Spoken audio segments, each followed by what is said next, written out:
Le business en ligne est mort. C'est la première chose que j'ai entendue ce matin en écoutant une vidéo et j'avoue que je n'ai pas pu m'empêcher de m'intéresser à cette question. Pourquoi est-il mort? Quelles sont les solutions et quel est mon avis là-dessus? C'est ce que nous allons voir dans cette vidéo. Salut, je m'appelle Jenny, bienvenue sur ma chaîne vidéo destinée aux solopreneurs, que tu sois coach, formateur ou créateur de contenu. Bref, tu as un service à proposer. La suite devrait te plaire. On va parler de création de contenu, de création de formation, de vente et également d'entrepreneuriat. Alors on va rentrer dans le vif du sujet. Le vif du sujet c'est quoi? Bon, donc comme l'indique plutôt le titre, le business en ligne est mort. Et là on se pose, en tout cas moi je me suis dit, bah ok, c'est quoi le business en ligne? Donc le business en ligne c'est clair, c'est du business qui est en ligne. Il y a du business concret, en dur on va dire, et il y a du business qui se fait que sur internet. Et aujourd'hui c'est multiplié, démultiplié.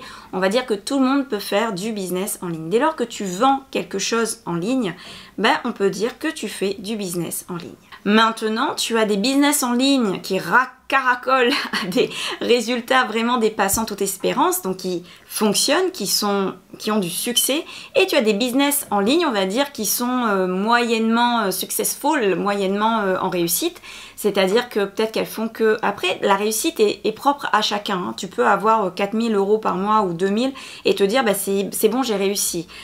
Et enfin, tu as des business en ligne qui ne fonctionnent pas du tout. Pourquoi? Parce qu'ils ne vendent quasiment pas. Je ne vais pas m'étendre sur la définition puisque le terme business en ligne parle par lui-même, je pense en tout cas. Tu me diras en commentaire si tu es d'accord avec ça ou pas. Maintenant, pourquoi est-il mort? Et je pense que c'est ça qui est intéressant. Ce matin, comme je te disais, je regardais une vidéo et il y a 3 critères qui m'ont interpellée sur pourquoi le business en ligne est mort. Le premier critère, c'est le fait de suivre la voie traditionnelle. Suivre la voie traditionnelle, c'est quoi? C'est de se dire, ok, pour faire du business en ligne, il faut faire du web marketing. Le web marketing, c'est quoi? C'est de se dire, ben, les gens ont un problème, je viens avec ma solution miracle et oh miracle, ils viennent me voir, etc. etc. Et la personne ce matin dont j'ai regardé la vidéo, elle était quand même forte sur cette manière traditionnelle. Elle expliquait que ça, c'est une manière de vivre un business médiocre, une vie médiocre, parce qu'au final, tu seras toujours en bas, en bas, en bas. Et tu ne verras jamais tes chiffres décoller, tu ne verras jamais en fait ton évolution, une évolution, parce qu'on aime bien quand on évolue, quand on se dit bon aujourd'hui je suis seule, demain je passe par des services en traitance, en sous-traitance, et après-demain j'aurai une assistante, et après etc., etc. Donc on grandit, en tout cas c'est comme ça que je l'interprète, ou que je le vois dans la manière de faire une entreprise, parce que même si tu es solopreneur, tu es la base de ta propre entreprise. Donc la manière traditionnelle. Puis, il y a également le fait que tu manques de visibilité. Le problème avec le business en ligne, c'est qu'on se dit, et ça rejoint le premier problème, on se dit, ben voilà, il y a un problème, je dois résoudre le problème, moi j'arrive avec ma solution magique, on achète et c'est bon. Moi j'appelle ça des solutions one shot, c'est-à-dire qu'on ne voit pas plus loin, on ne va pas créer un empire ou tout ce que tu veux. Ce que je veux dire, c'est que avec ces solutions one shot, on va s'arrêter juste au produit. Et après, bon, on va changer de produit, Donc autrement dit, c'est comme si tu es sur la route pour vendre un produit, tu reviens chez toi pour reprendre un autre truc dans l'armoire et tu repars sur la route. Donc au final, tu n'as pas d'évolution et surtout, tu n'as pas de tranquillité ou de système automatisé qui va te permettre d'être tranquille, si tu vois ce que je veux dire. Le manque de visibilité est un point très important. Pourquoi? Parce que si tu es solopreneur, tu le comprends très bien. C'est que quand tu manques de visibilité, alors manque de visibilité, ça ne veut pas dire avoir beaucoup de gens qui me suivent. Parce que tu peux avoir beaucoup de gens qui te suivent. Une petite anecdote que j'avais lue quelque part, je ne sais plus le nom de la personne. Il y avait une blogueuse qui avait plus d'1 million de personnes, une Instagrammeuse, qui avait plus d'1 million de personnes qui la suivaient. Et elle avait vendu des t-shirts. Jusque-là, le produit, on va dire, un peu basique avec des messages, quelque chose de pas mal. Et elle a réussi sur les 1 million à vendre 30 t-shirts. Autrement dit, elle a un problème de visibilité. Donc toi aussi, que tu aies 100 personnes qui te suivent ou que tu es 1 million, j'ai envie de te dire, vaut mieux avoir ce problème avec 100 que 1 million, bah, tu as un manque de visibilité, c'est-à-dire que ton produit, il peut ne pas plaire, ou encore le fait que tu n'as pas travaillé ta visibilité, soit tu parles de trop de choses en même temps ou autre chose, peu importe la manière à laquelle que tu prends pour parler de pour travailler plutôt de ta visibilité, on y arrive, hein. Bah, si tu manques de visibilité, personne ne va voir ton produit. Si personne ne voit ton produit, personne ne va acheter ton produit. La visibilité peut se traduire par ta présence sur les réseaux sociaux, par un message fort, par une vidéo forte, par une page de vente également, quand on vient, on comprend, ou par du SEO, c'est-à-dire du référencement en ligne. Mais ça demande bien entendu de créer du contenu et de le mettre en ligne également. Donc ça, c'était le deuxième problème qui fait que le business en ligne est mort. Et le troisième problème qui est en adéquation avec les deux autres, c'est que tu ne fais pas de vente. C'est ce qui prouve que ton business en ligne, il est mort. C'est tu lances un produit et tu n'as pas de vente. Alors attention, il ne faut pas traduire avec le fait que tu lances une première fois et tu vois que ça ne fonctionne pas et tu te poses les bonnes questions, tu mets les bonnes actions en place et au final, tu arrives à faire une vente, 2 ventes, 3 ventes. On commence tous de zéro. Donc le truc grandiose où damn, j'ai fait 100 ventes d'une seule fois, j'ai fait 10 ventes d'une seule fois, j'ai fait 50 ventes, j'ai fait 1000, j'ai fait 2000, mais ça se travaille au fur et à mesure quand on commence à bien comprendre le système.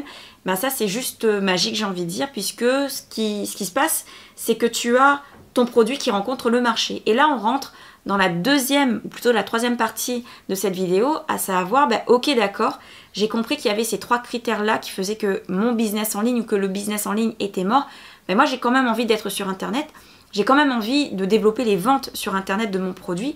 Ben, comment faire en fait? On arrive à cette troisième, quatrième partie, tu me le diras, à savoir les solutions. Ben, c'est quoi les solutions? Parce que c'est bien beau de dire le business en ligne est mort. Des fois, j'avoue que j'aime bien les vidéos qui me disent quelque chose comme ça, qui m'attirent et qui me donnent des solutions, que les vidéos qui vont pointer du doigt et au final, tu en sors de là, tu comprends que c'est mort et tu n'arrives pas à trouver de solutions. Donc, les solutions qui sont proposées. Alors là, je me réfère à une citation de Oussama Ammar, je crois, qui disait que, en fait, ton business, il va réussir quand ton produit rencontre ton audience ou quand ton audience rencontre ton produit. Je préfère la première partie.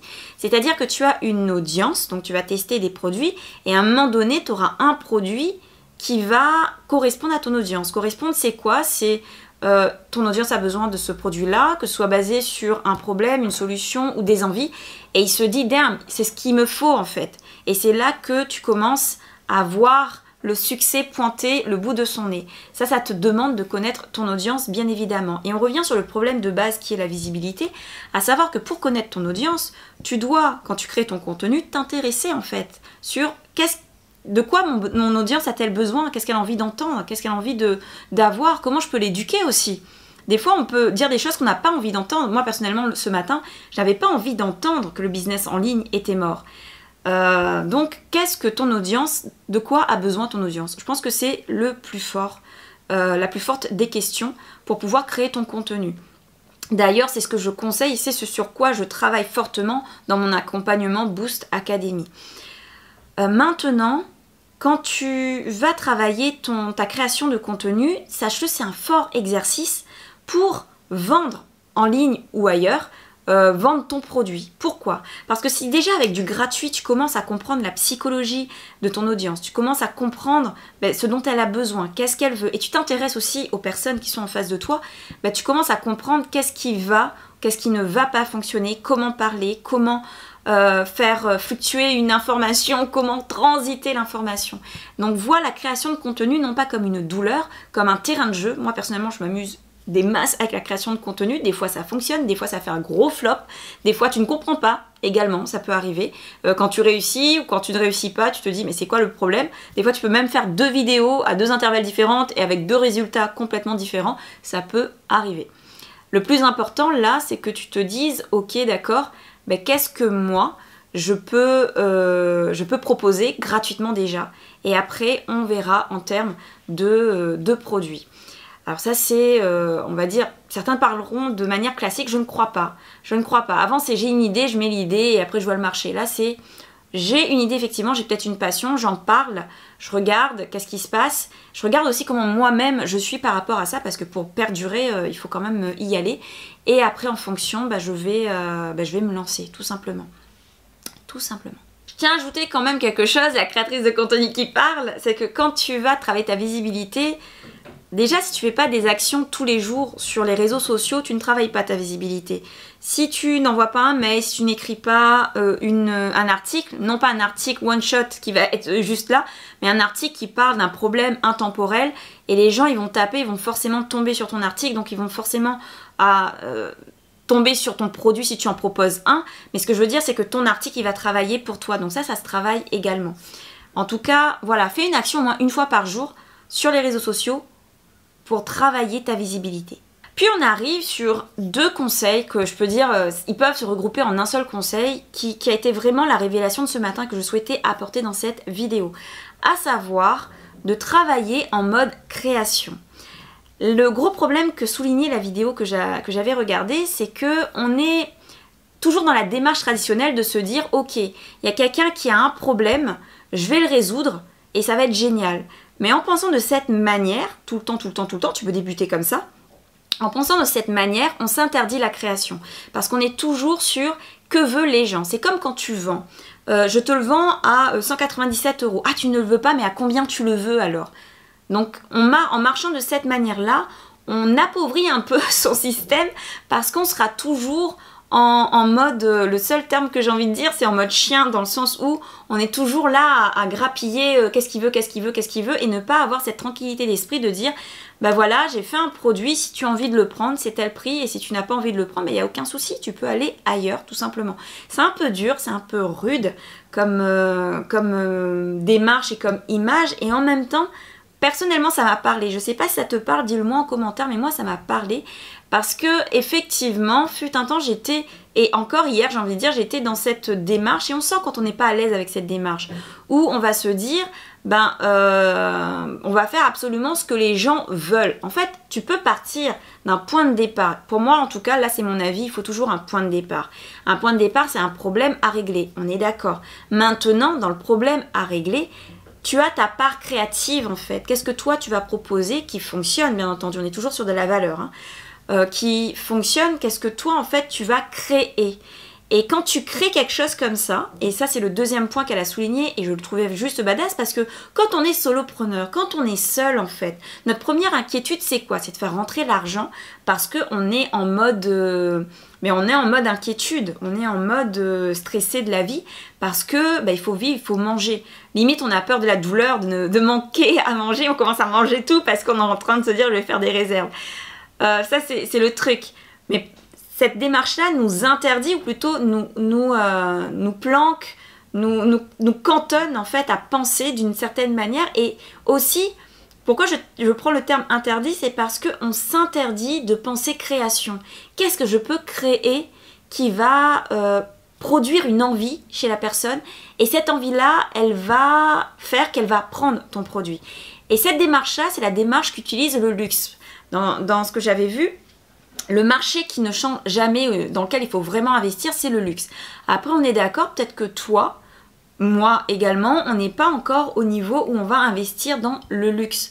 Donc, on garde cette idée en tête, on comprend que c'est un marché qui ne fluctue quasiment jamais. Bon, entre nous, on va prendre le gros exemple, un sac Chanel à 6 000 €. Allez, on va dire en temps de crise, il sera à 5 500, mais ça reste 5 500 si tu vois ce que je veux dire. Donc, le luxe est une valeur sûre aujourd'hui, puisque c'est une valeur qui a toujours, on va dire, qui s'en est toujours sortie. On parle beaucoup de crise en ce moment, mais on regarde le prix des sacs de luxe par exemple, ce sont des prix qui ne changent pas, qui restent tels quels. Toi, tu vois la distance entre toi et le sac peut-être se rétrécir ou s'allonger, mais ce qu'il faut garder en tête, c'est que la valeur, elle ne change pas. C'est pourquoi que des fois, il y a des gens qui achètent des sacs et qui te disent « j'ai investi dans ce sac », parce qu'ils savent très bien qu'ils peuvent vendre une pièce en termes de pièces de collection, et là, ça prend de la valeur, à condition d'en prendre soin, bien évidemment, ou qu'ils vont le revendre d'une autre manière. Mais ils parlent d'investissement. D'accord? Ils ne parlent pas forcément « j'ai juste acheté un sac ». En tout cas, quand je les entends parler, c'est comme ça qu'ils parlent et je le comprends très bien. Mais en attendant, tu dois proposer ton produit et tu dois créer. Donc quand tu crées, il faut que tu penses dans ton mindset en termes, en termes luxe, business luxe. Qu'est-ce que je vais faire? Qu'est-ce que je vais créer? Et le gros truc que nous, on oublie de penser, alors je dis nous, c'est-à-dire les solopreneurs dans la majorité des cas, le principal avec cette vidéo, j'espère, c'est que de sortir de ce cas-là, c'est qu'on pense qu'on ne peut pas penser avec ce business-là, avec ce modèle business, ce business model, je sais pas comment on dit, de luxe. Et c'est quoi? C'est de créer sa marque. Alors sa marque, c'est quoi? Ça peut être son nom, Jenny Léonie ou Jenny Business Tips. Ça peut être un nom que tu auras créé, je sais pas, pierre de lune, fleur ou soleil. Ça peut être vraiment ce que tu veux. C'est de te dire, je vends ma marque. Je vends vraiment ma marque, je communique autour de ma marque, je vais travailler autour de ma marque. Et là, on parle de personal branding. Donc, c'est ton image de marque que tu travailles à travers ta communication, à travers également ton contenu. Donc, ce mental, ce mindset de se dire « je vais travailler ma marque », ça chante ton cerveau. Parce qu'au lieu d'être sur les réseaux en mode « je suis une entrepreneur, regardez ce que je fais, regardez ma vie, etc. etc. » tu commences à penser en termes de marque. Et qu'est-ce qui se passe quand tu penses en termes de marque? Tu peux vendre ta marque. Tu vois ce que je veux dire? Pour approfondir un peu plus cette pensée-là, quand tu penses juste moi, je suis moi sur les réseaux, est-ce que plus tard une entreprise va acheter ce que toi tu as fait? Non, puisque c'est trop propre à toi-même. Maintenant, si tu penses en termes de marque, admettons que ton site s'appelle Jenny Léonie, ne le prends pas puisque de toute façon il est pris, s'appelle Jenny Léonie, et que toi tu travailles le flux de personnes qui vont voir ce site internet avec un sujet bien précis. Et si tu as, admettons, tu atteins 500 000 personnes par jour qui viennent voir ton site internet devient soudainement très intéressant. Non seulement pour les marques qui veulent mettre une publicité, et également pour quelqu'un qui se dit ce site, il serait intéressant de le reprendre. Alors bien entendu, en le reprenant, on reprend le nom Jenny Léonie ou un autre nom si on avait pris un autre nom comme les Belles Boss par exemple. Mais ce qui est super intéressant, c'est qu'en pensant en marque, on se ferme pas la porte de se dire que ce business-là, en fait, je pourrais jamais me détacher de ce business-là. Mais en fait, non, ce business-là, il existe. Ce business-là, tu peux toujours l'avoir ou tu peux le laisser, tu peux le vendre. Donc, en pensant en termes de marque, comme en boutique ou autre, qu'est-ce qui se passe? Soudainement, notre démarche commerciale, marketing, notre démarche de contenu, elle n'est pas la même et elle devient beaucoup plus business. Mon avis là-dessus, mon avis va se résumer en un seul mot qui a un seul conseil, visibilité. Travaille ta visibilité. C'est vraiment la chose la plus vitale en fait quand tu es solopreneur et quand tu es en ligne. Travailler sa visibilité, c'est aussi s'entraîner à travailler sa marque. Pourquoi j'insiste sur ce point-là? Parce que bien souvent, la question qu'on se pose, c'est ok, comment travailler sa visibilité? Par la création du contenu que tu proposes.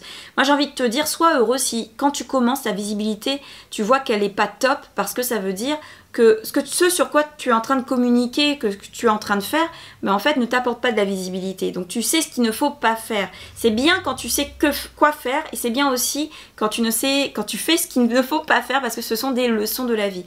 Travaille ta visibilité en faisant ta création de contenu. Et c'est une des raisons pour lesquelles j'ai créé Boost Academy, l'accompagnement, pour aider les gens à créer leur contenu, car je sais que pour certains c'est une douleur, pour d'autres, si vous êtes créa comme moi, c'est plutôt une éclate totale. En tout cas, dans tous les cas, j'ai envie de dire, si tu es intéressé, si tu veux plus d'informations, tu m'envoies un mail, tout est dans la description, tu me fais un petit mail et il n'y a aucun souci pour te donner plus d'informations là-dessus. Je te remercie d'avoir suivi cette vidéo jusqu'au bout. Si elle t'a plu, tu n'oublies pas de mettre un petit pouce. Si tu es nouveau, clique sur abonner et également sur la clochette pour être averti quand je sors une nouvelle vidéo. Et tu peux bien entendu me retrouver tous les jours sur Instagram. Je te souhaite une belle vie, de beaux projets et de cartonner et je te dis à la prochaine vidéo.